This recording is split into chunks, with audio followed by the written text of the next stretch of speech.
ìyàwó rẹ̀ tí wọ́n ń pè ní Anita wọ́n rán ayákìlà pé kán lọ pa woman yẹn ó escape ni.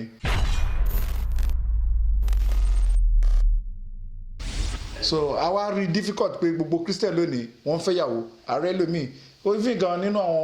àwọn tó jẹ́ pastor kọ̀ọ̀kan sìn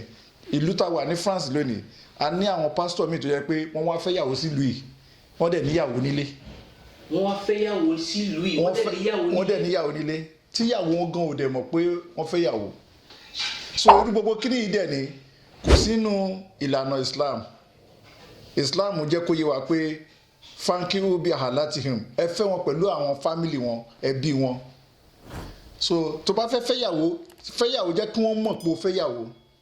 olófi jásí pé Islam àyè gbà wá láti fẹ́yàwó dáadáa nínú Quran sọ pé fanki o máa ń tọ́ba lakum mina nizai masna aw sulasan aw ruba'an aw ma malakati aymanukum. O lè fẹ́ méjì bẹ́ẹ̀ sì ni o lè fẹ́ mẹ́ta o sì lè fẹ́ mẹ́rin o sì lè fọyọ̀ kan fàwáhìdùn tó bá o lè fọyọ̀ kan àbí iye tágbára rẹ bá ká tó bá mọ̀ pé o lágbára méjì fọyọ̀ kan. Islam open tiẹ̀ bẹ̀tẹ̀ àwọn Christian ò open titi wọn àrínú gbọ́n pastor dẹ́sẹ̀ tabawo pastor Chris Oyakilome mo wà ní Nàìjíríà ní let's say 2009 or 8 gbogbo Nàìjíríà ló mọ problem tó ṣẹlẹ̀ yìí ìyàwó rẹ̀ tí wọ́n ń pè ní Anita wọ́n rán ayákìlà pé kán lọ pa woman yẹn ó escape ni kí ló dé fà á ni pé Oyakilome ó ń befriend the secretary ó fẹ́ fẹ́ secretary ẹ̀ ni tẹ́ bá wo lónìí ó ti fẹ́ lómi àbí tí ò bá ti fẹ́ lómi ó ti divorce obìnrin ẹ̀ ó ti fẹ́ lómi. Àwọn yẹn dẹ̀ pera wọn ní man of God tí kò dẹ̀ yẹ kó wáyé bẹ́ẹ̀. Obìnrin tó bá fẹ́ jẹ́ kó mọ̀ bá sọ̀rọ̀ kó fẹ́ tó bá mọ̀ kó fẹ́ yàwó àmọ́ tó bá mọ̀ kó fẹ́ yàwó for reality ó fẹ́ tẹ̀lé ìlànà Jesus Christ ò sí ẹni tó fẹ́ yàwó kò sì bímọ. Òun ló fi já sí pé àwọn Muslim I believe pé iṣẹ́ tí ò parí ó ń bọ̀ wá parí ẹ̀ ló fi wà nínú Quran pé Jésù tẹ́lẹ̀ náà pa yẹn wọn ò pa ọ́ Ọlọ́run ní òun lòún pàṣẹ kan gbé mọ́ ọ̀bọ̀ wá lọ́dọ̀ òun níbi sánmọ̀ Jésù padà sí sánmọ̀ ni tó bá tásìkò táyé bá fẹ́ parẹ́ Jésù máa padà wá láti wá jẹ́wọ́ fún gbogbo àwọn followers ẹ̀ tán tẹ̀lé káàkiri tí wọ́n ń pe Jésù ní ọmọ Ọlọ́run tán sì ń pè ní Ọlọ́run àwọn kan ń pè ní Ọlọ́run àwọn kan ń pè ní ọmọ Ọlọ́run so gbogbo ìgbà yìí tó bá tásìkò Jésù máa nínú àwọn àpẹẹrẹ tí a fẹ́ máa rí pé tí ayé bá fẹ́ parẹ́ we have about many signs nínú ẹ̀ ní khuruju ruh ìsọ̀kalẹ̀ ẹ̀mí nínú ẹ̀ ní kasratul qital ìmọ̀ pààyàn ìpípa ọ̀tún pípààyàn lọ́tún lósì wọ́n máa ṣẹlẹ̀ wọ intisharu zina ṣìnà yóò di tó ń fẹ̀ káàkiri àmọ́rí ṣìnà lọ́tún lósì kódà kẹgbẹ́ bí tí ṣìnà lágbára dé lónìí èèyàn lè mú ó lè ra tíkẹ́ẹ̀tì sìn torí pé ó fẹ́ gorí obìnrin yóò dẹ̀ gba Canada lọ. For example ní Áfíríkà wa náà adéyàn tó yẹ pé láti Èkó ó lè ra mọ́tò ó lè gba tíkẹ́ẹ̀tì bọ́ọ̀sì ẹ̀ nísìnyí báyìí kó gba Ìbàdàn lọ nítorí pé kí ni ó fẹ́ lọ ṣe ṣìnà bẹ́ẹ̀ kó bóbìnrin sùn kó tẹ̀ padà náà ni. So gbogbo nǹkan yẹn ni ó máa pọ̀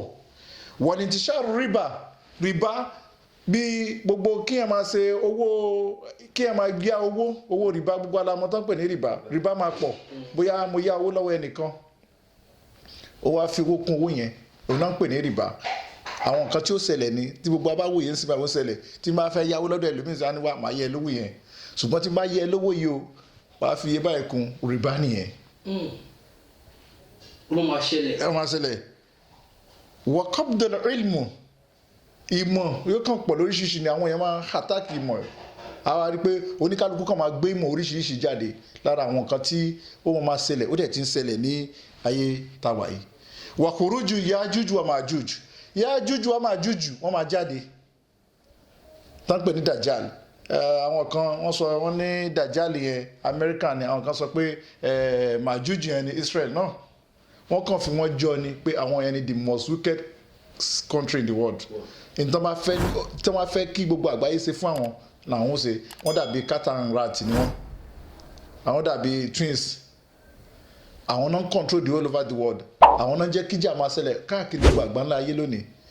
Ìlú tán bá wọ̀ tán bá fẹ́ jẹ ìlú yẹn run wọ́n máa jẹ ìlú yẹn run. So torí ẹ̀ làwọn èèyàn wá fi wọ́n wé kíní ẹ̀ torí tí Yájújù ọmọ Májújù bá dé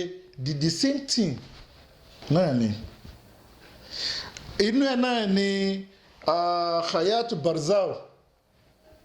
ẹ̀mí oríṣiríṣi àwọn ẹ̀mí bíi ẹ̀mí oríṣiríṣi la máa rí tábà wo nu kámẹ́rà wá sí a máa tábà wò wọ́n ní wọ́n fídíò capture àwọn èèyàn ó capture ẹ̀mí kan a máa rí àwọn ẹ̀mí tó máa rìn inú tí kámẹ́rà máa ń capture dáadáa gbogbo nǹkan yẹn ló ń ṣẹlẹ̀ àwọn ẹ̀mí tí ò ráyè dúró gbogbo nǹkan báyẹn oríṣiríṣi òkúkú wàlídẹ́ẹ̀nì èyí tán pè ní òkúkú wàlídẹ́ẹ̀nì nìyẹn lọ́dọ̀ àwọn lábáwá ni pé ìwọ̀ tí ń bẹ fún bàbá àti màmá ó máa yapa ọmọ ò ní gbà fún bàbá ẹ̀ àti rínsìn ọmọ ń pa bàbá ẹ̀ ọmọ ń pàyẹ́ nítorí pé ó fẹ́ lóògùn owó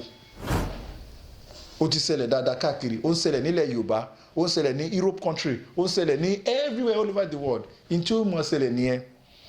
ọmọ amú bàbá ẹ̀ apá torí pé ó fẹ́ jẹ́yàn ọmọ amú yẹ apá torí pé ó fẹ́ jẹ́yàn gbogbo nǹkan wọ̀nyí yìí nínú àwọn nǹkan tí yóò mọ̀ ṣẹlẹ̀ nìyẹn rafa ilmi wa intisharu jaal ìmọ̀ yóò kú òǹlẹ̀ yóò mọ̀ kásẹ̀ ńlẹ̀ ìmọ̀ ó mọ̀ lọ intisharu jaal àìmọ̀ kan ló máa pọ̀ lára gbogbo nǹkan tí ó ṣẹlẹ̀ nìyẹn àìmọ̀ nǹkan ó máa pọ̀ púpọ̀ tó yẹ pé gbogbo nǹkan tí ò necessary la máa kà kún pé yes èyí tó jẹ́ mọ̀ gangan àrí tábà wo ayé táwa ń sìn ọ̀pọ̀lọpọ̀ àwọn tá à ń bí lónìí kò sẹ́ni tó fẹ́ kọ́ ìmọ̀ kankan mọ́ ìmọ̀ yẹn ti ń lọ ó ti ń affect all over the world ní Nàìjíríà lónìí èèyàn mélòó engineer mélòó la fẹ́ rí gbogbo wọn nǹkan míì ni wọ́n ṣe ìbẹ̀ láti rí àwọn yahoo àwọn iṣẹ́ míì káàkiri kí sí pé àwọn fọ́ọ̀tì wọn ní tó fẹ́ ṣẹlẹ̀ ní kẹyìn ayé ni nǹkan tó fẹ́ ṣẹlẹ̀ ní kẹyìn ló ń ṣẹlẹ̀ yẹn torí pé ó máa wà difficult ká tó rí àwọn tí ó ṣe engineer mechanic yẹn mélòó fẹ́ sí mechanic lónìí ìyẹn máa jáde university ó máa lóun lọ kọ́ mechanic civil engineering or mechanic kíní kan ó máa parí ẹ̀ kàkà kó jòkó tì í rọ bẹ̀tì ó máa ní sábàbí inú ká sọ pé ìlú ni ò dáa kó ṣe Nàìjíríà nìkan all over the world ni.